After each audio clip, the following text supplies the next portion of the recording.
Welcome back. સમાચારો સાથે આગળ વધીએ. છત્રાલ જીઆઈડીસીમાં નકલી ઘી ઝડપાવાનો કિસ્સો.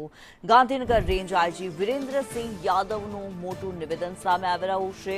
લોકોના સ્વાસ્થ્ય સાથે ચેડા કરવા બદલ ગુનો નોંધવામાં આવ્યો છે. ઠગાઈનો ગુનો દાખલ કરવા પોલીસ દ્વારા કવાયત.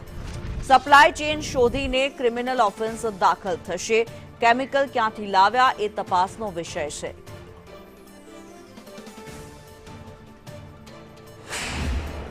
ગાંધીનગર રેન્જ આઈજી છે વિરેન્દ્રસિંહજી યાદવ, તેમની સાથે વાત કરીશું. સર, આ રેડ કેટલા વાગે કરવામાં આવી, કેટલા સમય સુધી રેડ ચાલી, જ્યારે પોલીસ ત્યાં ગઈ ઘટના સમયનો માહોલ શું રહ્યો હતો?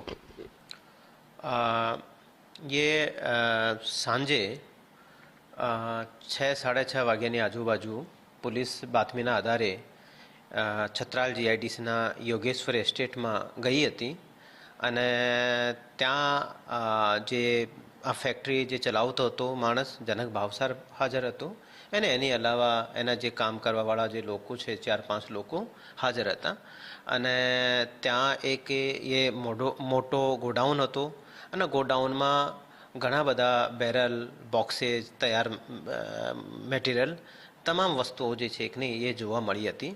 અને પછી ફૂડ એન્ડ ડ્રગ્સ અને એફએસએલના જે અધિકારીઓ છે આને પણ બોલાવવામાં આવ્યો અને 100 જેટલા અલગ અલગ જગ્યાના અલગ અલગ મટીરિયલના સેમ્પલ પોલીસ દ્વારા પંચોને રાખીને અને પંચનામું કરીને અને સેમ્પલ લેવામાં આવ્યા અને કબજે કરવામાં આવેલ. યા તમામ કાર્યવાહી જે કહીએ તો લગભગ સવારે 3-3:30 વાગ્યા સુધી એ ચાલુ રહી કાર્યવાહી. તો એ લગભગ 10થી 12 કલાક જેટલું, કેમ કે જથ્થો મોટો હતો અને 100 જેટલા સેમ્પલ જે છે એ લેવામાં આવ્યા. તો એટલું ટાઈમ એમાં કાર્યવાહી કરવામાં લાગ્યો પોલીસને.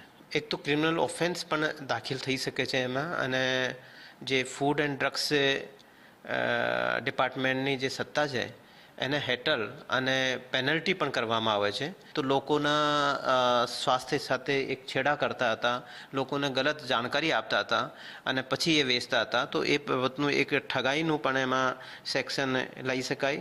અને જે લોકો એ ફેક્ટરી ચલાવતા હતા અને મિક્સ કરતા હતા કેમિકલ્સ અને RMNNs અને અન્ય મટીરિયલ, તો એ જાણતા હતા કે એ લોકોના સ્વાસ્થ્યને, હેલ્થ માટે નુકસાનદાયક છે.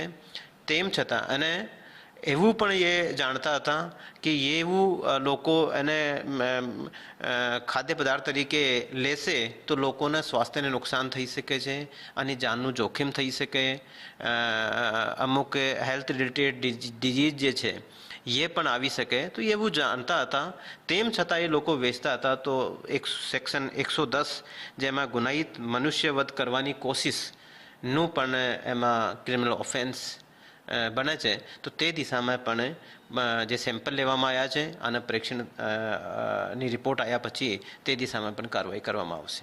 જે સપ્લાય ચેઇનમાં પણ જે લોકો એમાં ઇન્વોલ્વ હતા, પ્રોડક્શન કરવાવાળો, પછી જે પરચેઝ કરવાવાળો છે અને પરચેઝ કરીને લોકોને વેચતા હતા, તો એવા લોકો, તમામ લોકોને ગુનાહિત કાવતરામાં સામેલ કરવામાં આવશે.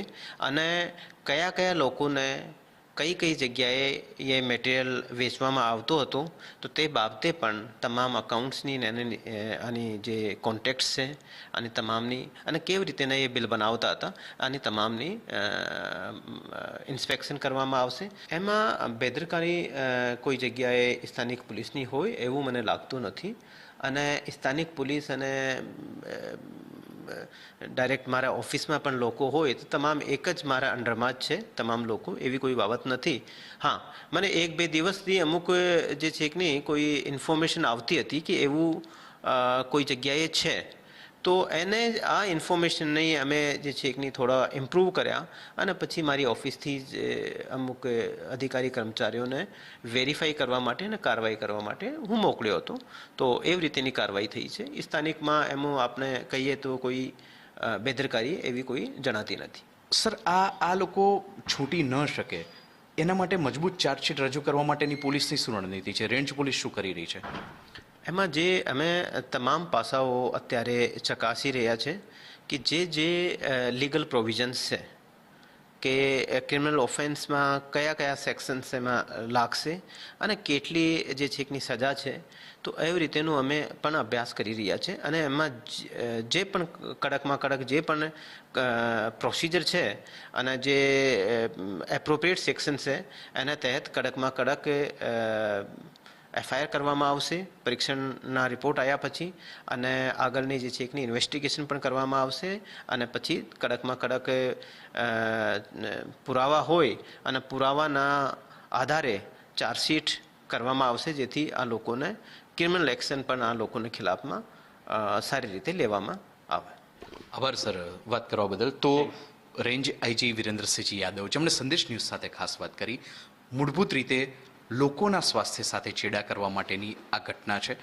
ઠગાઈ કરવામાં આવી છે લોકો સાથે, અને આ સંદર્ભનો ગુનો દાખલ કરી અને પોલીસ મજબૂત કાર્યવાહી કરવા જઈ રહી છે. સહયોગી જીવીરસિંહ રાઠોડ સાથે હું નિર્મલ દવે, સંદેશ ન્યૂઝ, ગાંધીનગર.